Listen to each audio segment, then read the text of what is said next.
En nombre del Padre, del Hijo y del Espíritu Santo. Amén, amados hermanos.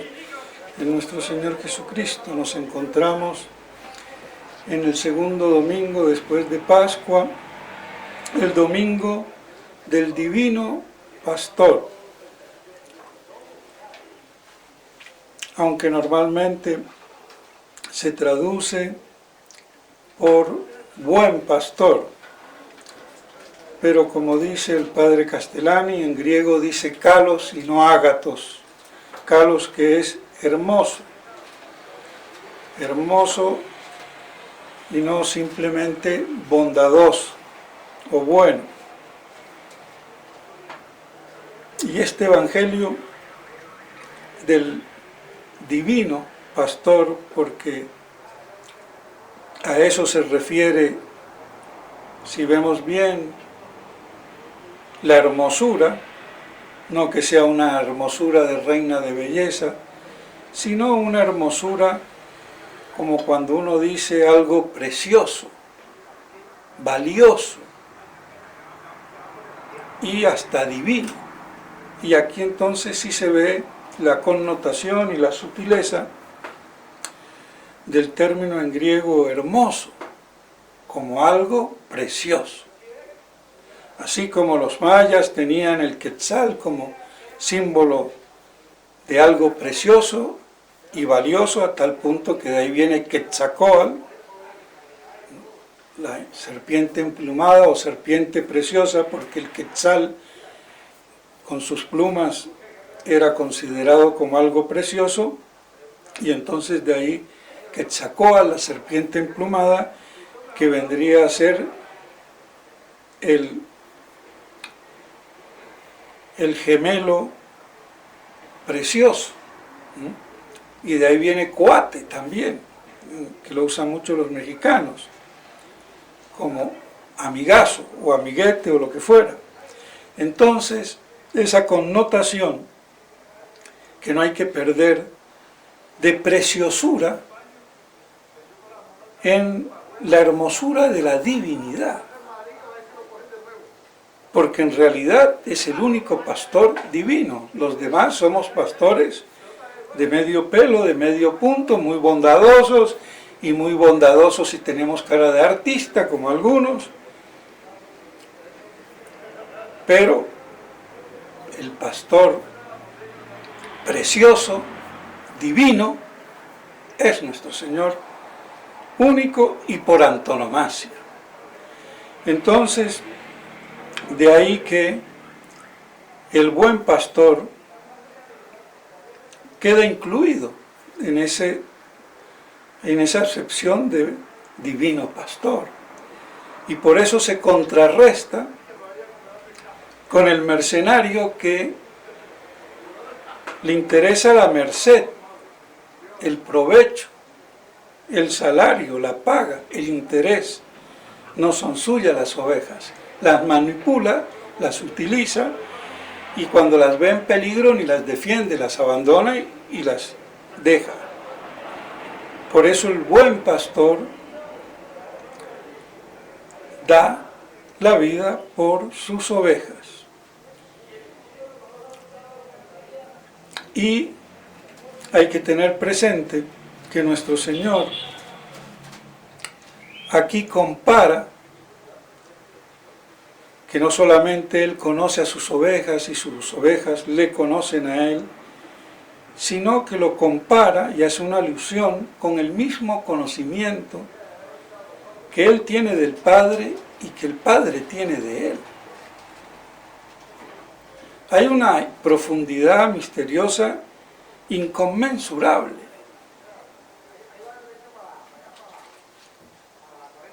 Y el dar la vida es muestra de amor, pero no se ama lo que no se conoce. Por eso, porque podría decir, yo amo mis ovejas y doy vida, conozco mis ovejas y doy la vida. Porque no hay amor sin conocimiento. Y en Dios el amor fluye del conocimiento. El conocimiento del Padre y del Hijo De ahí fluye la expiración del amor consubstancial, el Espíritu Santo. No puede haber amor sin conocimiento. Y por eso esa connotación profunda de decir que Él conoce a sus ovejas, las ama, da su vida, y que ese conocimiento que Él tiene es como el que Él tiene conjuntamente entre sí con el Padre. ¿Hasta dónde va la cosa? Y ese conocimiento que el Hijo tiene del Padre es pleno y total porque es la imagen perfecta. Nosotros conocemos no por imágenes, pero por conceptos que después se representan en imágenes, pero son conceptos que representan a la cosa y son las esencias, las ideas. Y así conocemos por una semejanza cada cosa. Entonces, como el conocimiento es por semejanza, ¿qué más semejanza cuando el verbo es la imagen y la semejanza perfecta de Dios Padre? Y por eso la profundidad en el conocimiento más perfecto y pleno que hay, de donde sale el mismo amor como tercera persona de la Santísima Trinidad, el Espíritu Santo. Entonces, de ahí esa relación que hace del conocimiento que Él tiene de sus ovejas con el conocimiento que Él tiene del Padre y el Padre tiene de Él. Y por eso ese amor lo lleva a dar la vida por sus ovejas. El mercenario no da nada porque él las tiene a las ovejas para servirse de ellas. Y eso es el fariseísmo y el clericalismo en el estado bruto y total. Servirse de la verdad, servirse de la palabra de Dios, servirse de la religión por la prebenda, la merced, y de ahí viene mercenario. Entonces, la contraposición es abismal. Y por eso el buen pastor se conoce por esa capacidad de sacrificio por las ovejas. Y eso fue lo que nos mostró nuestro Señor, derramando hasta la última gota de sangre en la cruz por nosotros. Y vemos cómo hay esa relación entre la epístola, una vez más, y el Evangelio, porque nos muestra cómo hemos sido ovejas descarriadas, que ahora debemos de ser ovejas que hemos encontrado al buen, verdadero, perfecto y divino pastor. Y este Evangelio de hoy no solamente es el Evangelio del divino pastor, sino también el Evangelio de la gran promesa apocalíptico milenarista, 1.100.000 veces. Porque tengo otras ovejas que no son de este aprisco, y las tengo que atraer y oirán mi voz.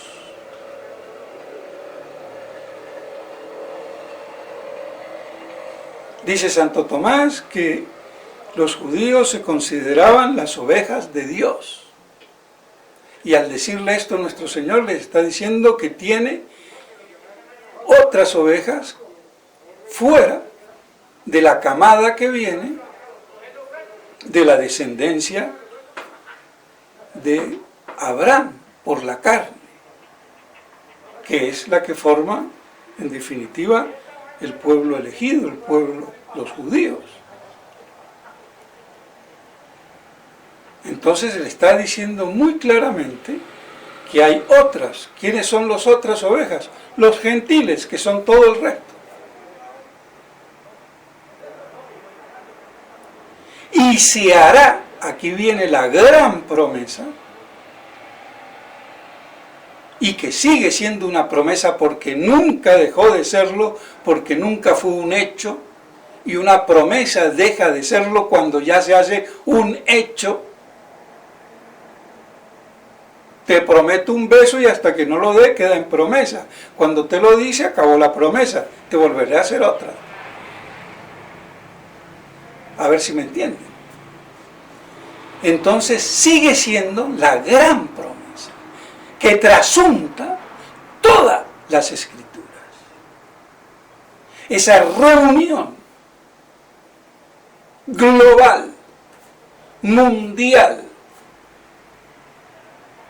de la humanidad en Cristo, bajo su iglesia, el Israel completo espiritual,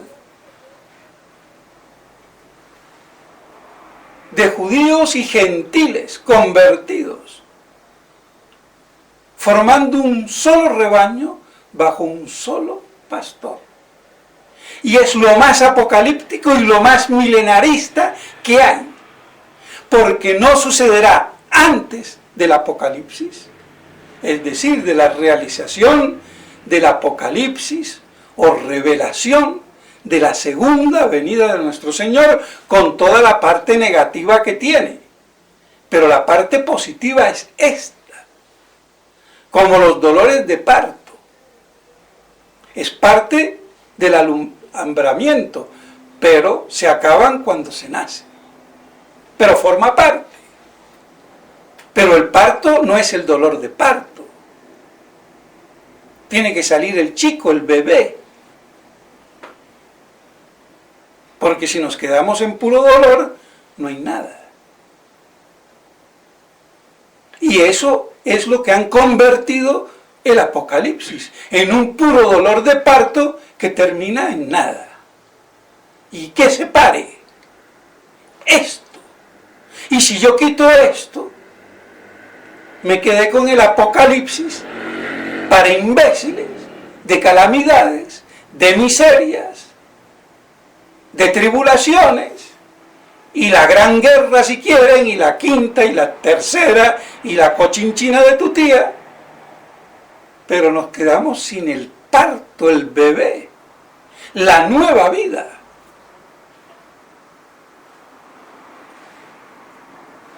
Y así se hace la obra del anticristo, destruyendo al Cristo nacido en el corazón de ese rebaño en el que florece por la fe el Verbo divino, haciéndose entonces así la plenitud de la iglesia. Y lamentablemente de esto ni se predica ni se sabe. Y es fundamental y esencial. Que se haya pasado por alto puede ser un simple error de perspectiva, pero que se nos pase hoy es una tamaña estupidez que culmina en una apostasía. Porque los verdaderos católicos del pequeño rebaño solo se podrán mantener con la esperanza y la fe en esta profecía, que no se ha cumplido y se debe de cumplir, y no antes de la parusía.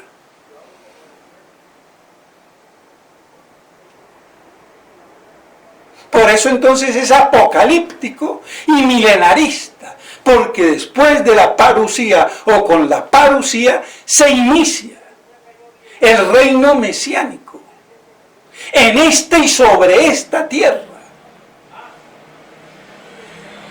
con la plenificación o plenitud de la iglesia, formada de judíos y gentiles conversos, creyentes, que quedan viadores,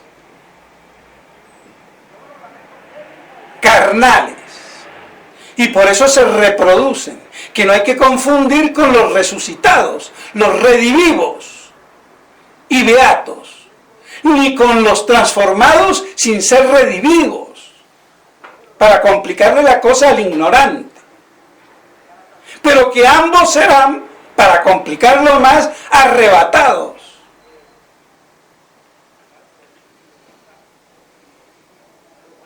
Porque hay que saber cómo se pliega el pastel para que salga la hoja almendrada o fileteada o como sea, y no una masa compacta. Las 1000 hojas. Y aquí las 1000 hojas de los 1000 años o del llamado milenio, donde nuestro Señor realiza la gran profecía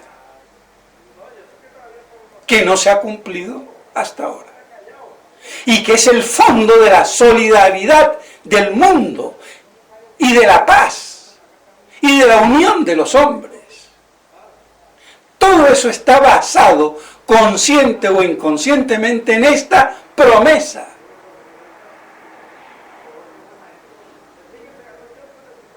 Aunque muchos buscan ese ideal por otra vía, por la vía del anticristo, de Satanás, del dominio del poder, contraponiéndose al reino, a la realeza, a la majestad de Cristo como hombre divino que es. Entonces, por eso es un evangelio importantísimo. Aunque me pregunto yo cuántos habrá en el día de hoy que lo digan más o menos así. Si llegan a ser 4 o 5, milagro. No creo que lleguemos a 2 o 3. No creo. Y la mayoría, aún de los tradicionalistas, lo que van es a predicar para hacer la colecta del buen pastor y las niñitas ensotanadas de seminaristas alimentarle la barriguita. Pero de esto nadie les predica. Y así seguimos con la chichalandia de los semiasnarios. O sea, seminarios de burros, semiasnarios, como decía muy propiamente el padre Castellani.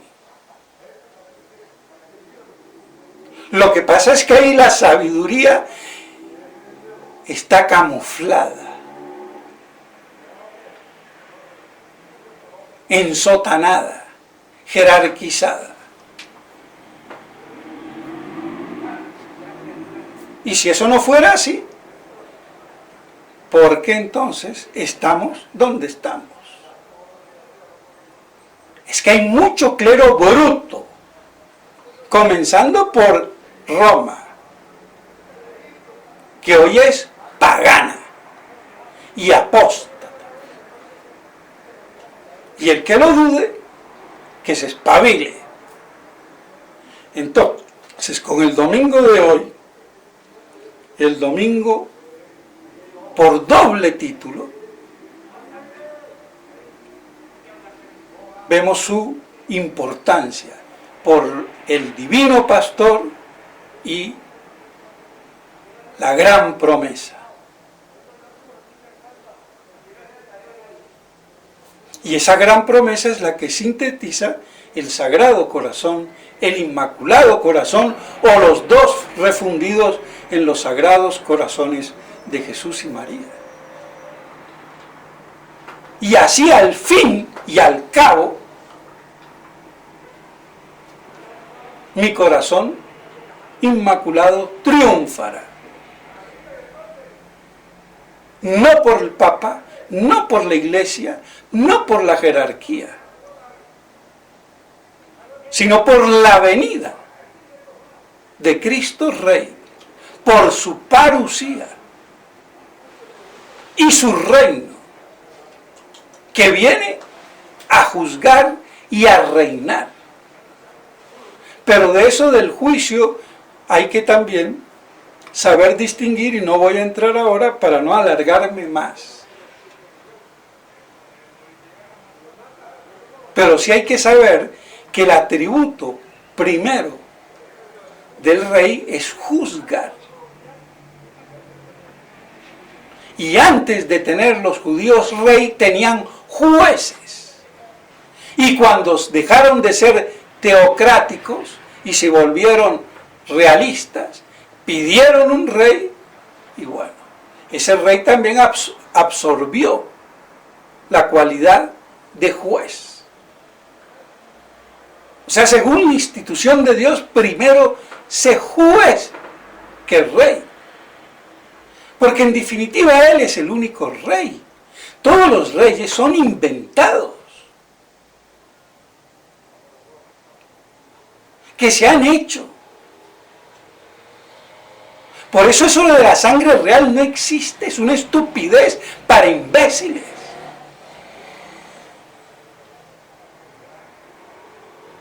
Otra cosa es el régimen monárquico. Pero ninguna sangre real, tu abuela.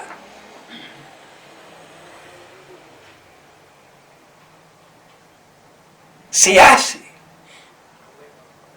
Por eso la nobleza no lo hace la realeza, en definitiva, sino la virtud que hace al noble y hace al rey.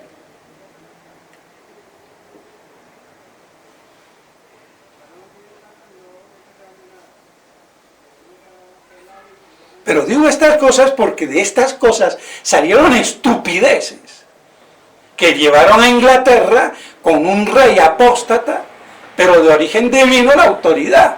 El rey es divino y la autoridad pasa por él.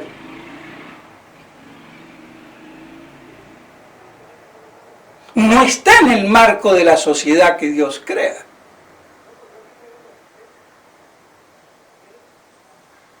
Y eso es un grave error. Entonces por eso la Iglesia sabiamente y civilinamente dijo, bueno, hay tres formas de gobierno, hay que mirarlas, depende de las circunstancias y la historia, tampoco sin meterse mucho. Pero tiene su explicación. Pero esto para decir que el único rey real, de verdad y con sangre real, es nuestro Señor.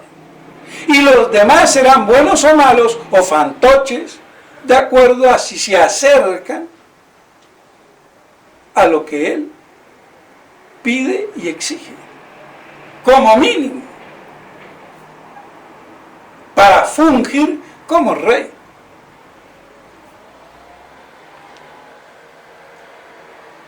Pero Dios vio en esa imposición de querer un rey un mal signo del pueblo, porque no aceptaron la autoridad que Él quería imponer. Y por eso vino después la división en Israel. No lo olvidemos. Pues bien, entonces, mis estimados hermanos, la importancia que tiene este domingo presentado en esa doble faceta, la del divino pastor, precioso, hermoso y bondadoso, por supuesto, y de la gran profecía apocalíptico milenarista, para que al que le duela 10 y 1000 veces más. Porque al que le duele no es católico, apostólico y romano. Así de claro. Y conozco muchos curitas ensotanados. Así que sé por qué lo digo. Pero es ya hora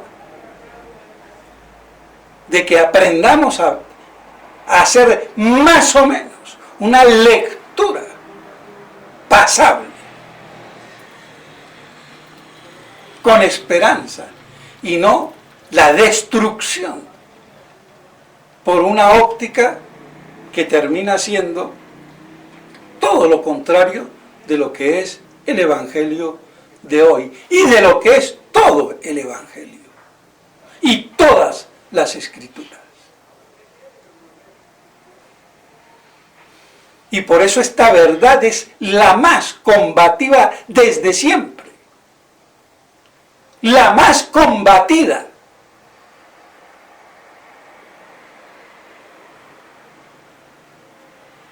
Porque es la más satánica.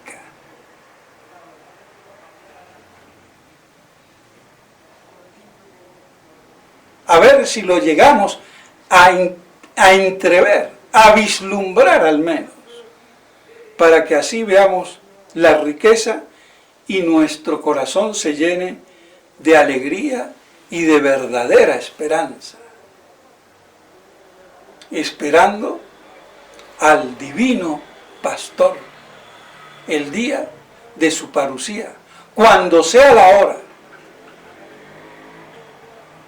Aunque ya vemos que por hora hasta los judíos en Jerusalén están alborotados, porque a cada ratito y que Mesías por aquí o Mesías por allá, que mala interpretación de aquí, que mala...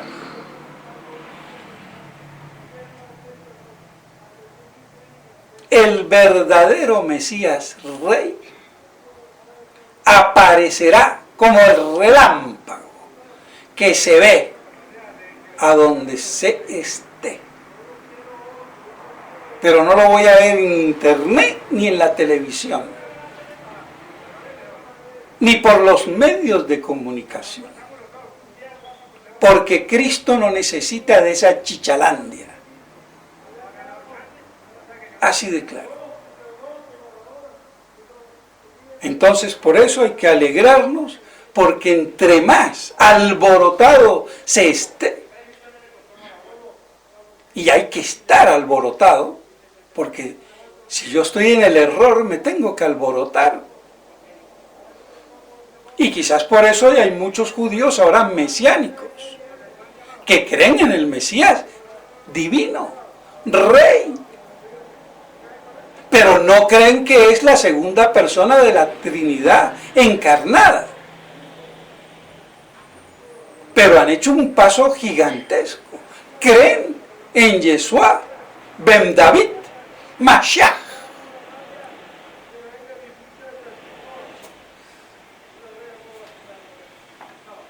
Pero una y mil veces más. Como los sebelianos o modalistas. Es Dios una persona, que es Padre cuando crea, que es Hijo cuando redime y que es Espíritu Santo cuando santifica. Pero es la misma persona en tres versiones distintas de su actuar.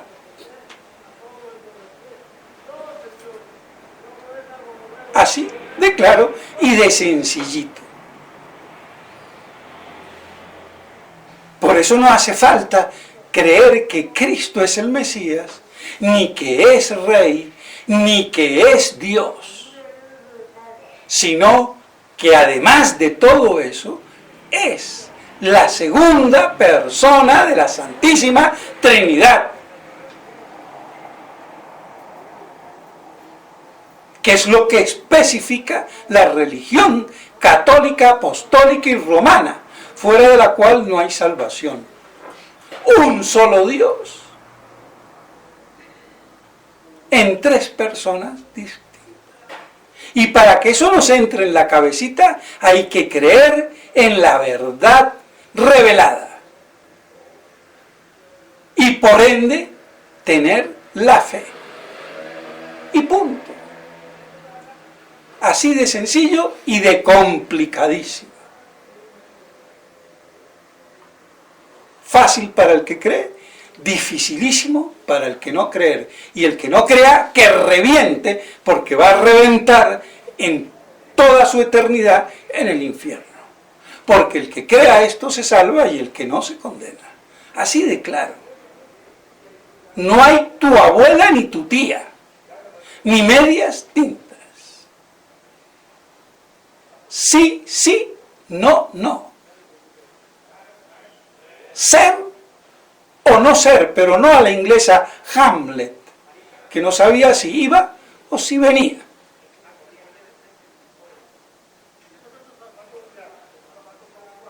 Pues bien, entonces, mis estimados hermanos, sin querer alargarme más, que esto nos ayude para enriquecer nuestras almas y nutrirnos así en la verdad y poder fructificar en la verdadera piedad y no en las imaginaciones de libritos de devoción, de puro violín, música sin contenido. Porque si tanto se habla del Sagrado Corazón, aquí está su última explicación.